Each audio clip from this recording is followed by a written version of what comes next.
Ana Karen Fetzer is a 19-year-old Guatemalan student of medicine, but her charisma belies her age. She is so much into combining her passion for health and education with volunteering that she finds time in her daily schedule to help out in this Down syndrome school in her native Guatemala city. She also instructs youngsters on first aid techniques at this non-profit organization. And she's one of the Wise Learners Voice students too, so we can find her at the program's workshops in Qatar. How is she at handling all this pressure? Or is it any pressure for her at all? I like being at university, I like making the effort, and I like to learn. I also like doing my activities because that's what makes me feel useful, makes me what I am. At the Margarita Tejada Down Syndrome Foundation, we can find Ana Karen giving and receiving love. This project has been encouraging the integration of Down syndrome people with the wider community since 1998.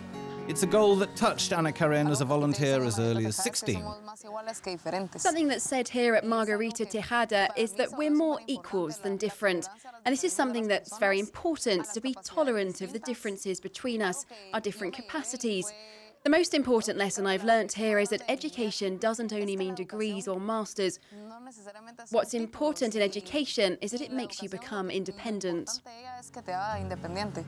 Working with Down syndrome people might open the path to her future steps in her career because she believes in the fruits of this work.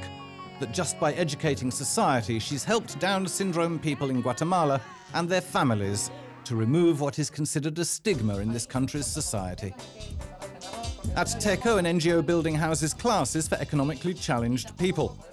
Ana Karen teaches first aid techniques and gives health and medical advice to volunteers. TECO is very important because since it's run by university student volunteers, it's a completely different experience. Many of them are friends of mine that told me, hey, come here with us, we need help here too. Ana Karen's been chosen to participate in the Wise Learner's Voice in Doha, a program which has enhanced her goals.